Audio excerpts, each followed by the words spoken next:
everybody! Welcome back to Let's Play The Legend of Zelda the Minish Cap. My name is Mike, and before we continue on with the dungeon where we left off, I'm gonna get this frozen treasure chest that I was talking about last time, that we couldn't get until we got the flame lantern. So now, yeah, we can melt this ice. It's probably gonna be a kinstone or something useful, hopefully. Yay, red kinstone. Okay, cool, I'm glad we got that. Okay, so I'll meet you back at the red portal. Oops, there's a frozen treasure chest right over here. Let's grab this. I'm still kind of in this same area. Skipped ice. Yeah, I might need to search this. Okay, mysterious shells. I may need to search this a little bit more. Oh crap. By the way, I'm about to die, in case you haven't noticed. Yep, I could have been lame and left the dungeon and got a bunch of heart refills. Because I'm a boss, I'm gonna continue from where I left off, because I had like 2.5 hearts when I last finished. Okay, this is where we left the last episode off, pretty much. Just arrow pointing up to a bombable wall, and we have a bunch of these dragonflies. I want to try to get something from these pots, because we're about to fight something in a second here. I don't know how to get rid of these things. I mean, I think they drop down to where you can slice them. There we go, get some hearts from that, apparently. Oh, get him. There we go. I'm gonna get rid of these guys so I can actually focus here, because I want to try to get some health, like, if at all possible. And it's lost some there. There we go. Okay, well, we're at 3 hearts now. Let's get some bombs out. And we're getting close to the end of the dungeon, as you would probably be indicated by the red portal. Let's see what is up here. Uh-oh. It's another wiggler, and we have to burn. We are actually behind the spider web right now, so we have to burn ourselves through it. Get your lamp out. Get the lamp out, dude. Okay, so now I have to fight 2 wigglers. That's right, 2 wigglers. Not 1, but 2. With the lights out. And, oh man, this can get kind of annoying. So you gotta be careful. I just like to try to focus on one Actually, never mind. Don't... I was gonna say focus on one at a time, but really just go for whatever one's closest to you. So, just, I don't know, just be, I mean, yeah, if you can, try to get both of them stunned. Even if stunning one of them just means keeping it out of your way to attack the other one. Oh, crap. Yeah, I gotta be careful here. These guys, I think they do a full heart if they hit you. And go down quickly, though, because we have an upgraded sword. Remember that. The one we fought in the Deepwood Shrine, you know, took a little bit longer. One's down. This one should be one more hit. Man, I'm so nervous right now. Jeez, 3 hearts. Ugh. Okay, so once they both go down, all that really happens is that... Oh, heart drops. That's nice. I don't know if we can really get anything from these spider webs and burning them down. There's really not any point to it. So let's just move on to the right. And... Okay, just going up. That's actually where that frozen treasure chest was. And then this is the path that was blocking our way out. These slugs seem to give out some good health usually, so let's see if we can... I'm going to take every opportunity I can to kill those things and see if I can get some hearts from them. There we go. Nope. Rupee. I don't care about that. No. These guys are kind of risky to fight, though. And I'm pretty much taking on every enemy I can. Try to get... Jeez, yeah. The enemies don't seem to drop hearts as often as, you know, they do in, like... I know... I've been playing A Link to the Past a little bit recently, and I noticed that the enemies in that game drop hearts a lot more often than enemies in this game do. You typically just get them from pots. I think I'm going to push from the outside. I'm going to push towards the curved side for this. And that will make the rest of the ceiling open up, and now that's enough sun to melt the ice on the element. So there we go! Dungeon complete. Let's go down there and grab that thing. After Elzo shuts his ass. Actually, not Elzo. I just realized his name is Ezla. You switched. I've been switching the Z and the L. And you know what? I've been watching some Let's Plays of this game, and I noticed that I'm not the only one who does that, who calls him Elzo. It's supposed to be Ezla. Not Ezla, Ezlo. Ezlo. So yeah, I never noticed that the Z and the L were mixed around. But as I was yapping about, as you know what, I'm gonna keep calling him Elzo just because I'm used to it. As I was talking about Elzo yapping about his name. Well, we just saw a giant Octorok suck in the element, so yeah, there is gonna be a boss. Who? I mean, seriously, did I really think I was fooling anyone with that? I wasn't. Oh wow. Okay, so we got some good health back here. Let's get the rest of these pots. No, these are gonna be. No, these don't float. The ones on the right do, or the left. Yeah, don't know my left from right. Yeah, that's pretty good. This is a difficult boss though, so I'm not guaranteeing a non-death here. But we'll see. This boss gives me a lot of trouble. So, in the first dungeon we had a giant Choo-Choo, and we also saw one in this dungeon as well. Here we have a giant Octorok, and what we do with him is we kind of treat him like the Deku shoves. You have to slash back his rocks back at him. And I think you have to do this 3 times before he... 3 times? Yeah, 3 times. And then he'll freeze up. And then what you do is go to his plant tail. I guess it's a tail. I don't think it's really a tail, but whatever. I'll call it the plant tail. And if you light it, that's really hard to get it. I get really lucky there. It's really hard to light that because of the ice. He turns pretty quickly. And then he'll ram the wall. That's pretty much how you hurt him. That's really it. You hit 3 rocks back at him, and then you light his tail. You can't light it now when he's thawed. He'll have another attack. This attack where he tries to suck you in. You gotta kind of watch out because it's hard to tell whether he's gonna shoot a rock out or if he's gonna suck you in. And I don't think there really is a way to tell. You just have to, like, you just have to assume he's gonna try to suck you in. Because if you go forward as if you're gonna deflect a rock back at him, then you're gonna get sucked in, and it does a lot of damage if he sucks you in. So you just gotta be careful with that. That's really the only thing you have to watch out for with this boss fight is if he sucks you in. Because that could be trouble. See, how much damage does that do? A full heart, okay. The rocks that fall from the ceiling, you might have noticed a few little speckles of rock along the battlefield here.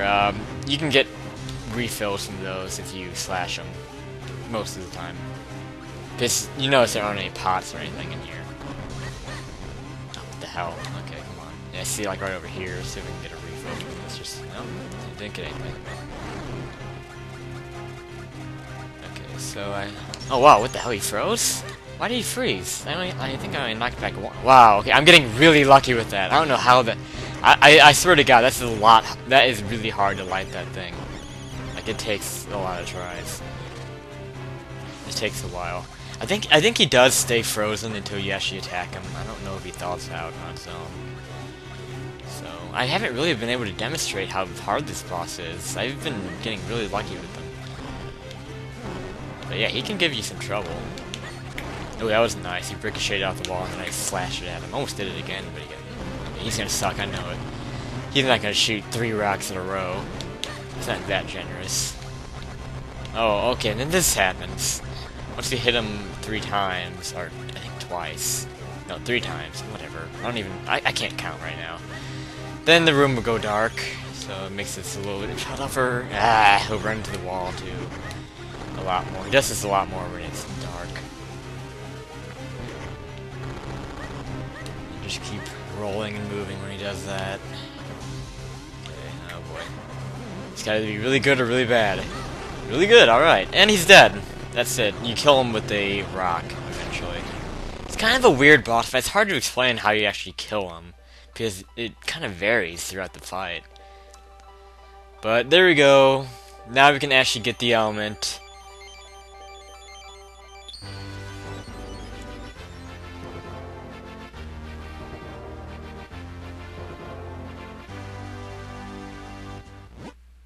You got the water element.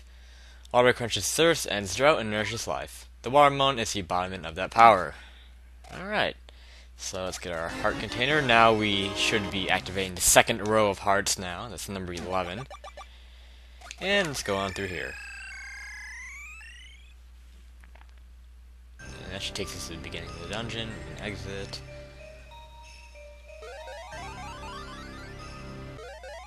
And back up to normal size we are. Now let's figure out what we have to go do next. But that's Well, we still have to worry about that wind element. I guess we're gonna find out more about that in a bit. But what is this? Now it's all dark. Ooh.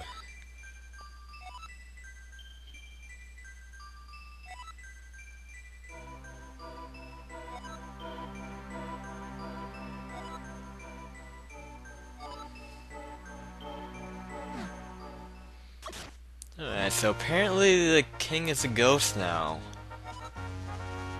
And he put something on our map, which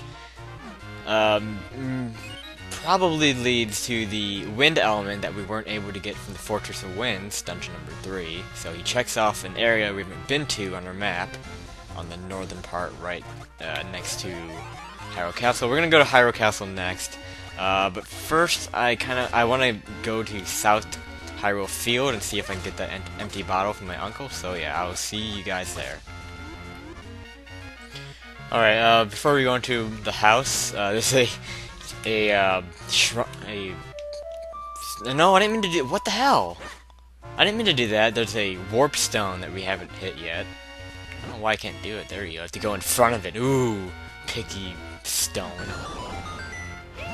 And now we can finally warp down here. I could have done that a long time ago to make this a little bit easier, but oh well.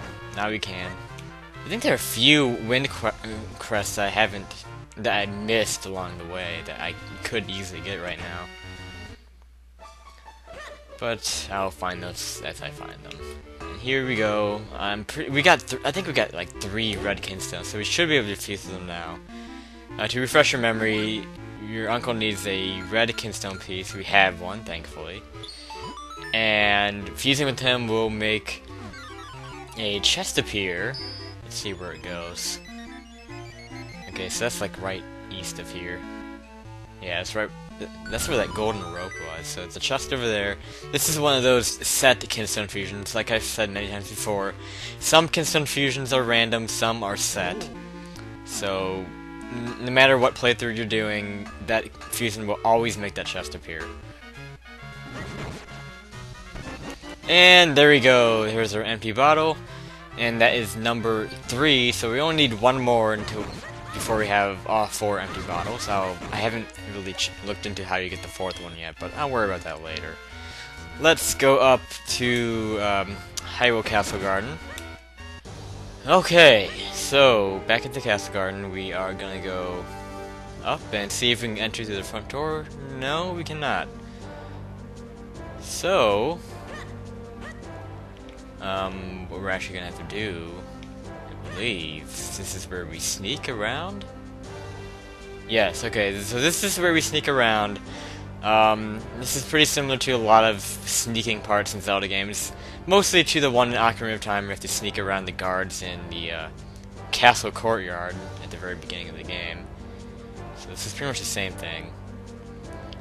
And of course, just like all stealth missions in Zelda games, the guards are trying to sneak past don't have very good eyesight. They don't have perpetual vision. So yeah, there's a ladder here. Actually, this is where we want to go. But first, I'm gonna go down this. We made this staircase available with the Kinstone fusion, so I'm gonna go down here. And it's a fairy fountain. You know what? I'm gonna pick one up for future reference. Just one. I'm gonna try to be. I don't know. I'm gonna try to go light on the fairy pickups in this playthrough. I'm not gonna like abuse the fairies. So the ladder is where we want to go to get to where we need to be. We are going back to Elemental Sanctuary, where we forged our sword. Oh, does this sound familiar, by the way? Oh yeah, this is the only place in the game you hear the cave theme from A Link to the Past. Because you know, typically in cave areas in this game it has its own unique music, but that one little passageway right there is the only place in the game you hear the cave theme from A Link to the Past in this game. Anyway, here we are at the sanctuary. So let's go on in, and we have to be really quiet and respectful. And actually, we're gonna have to continue this next time on Let's Play The Legend of Zelda, the Minish Cap. See ya.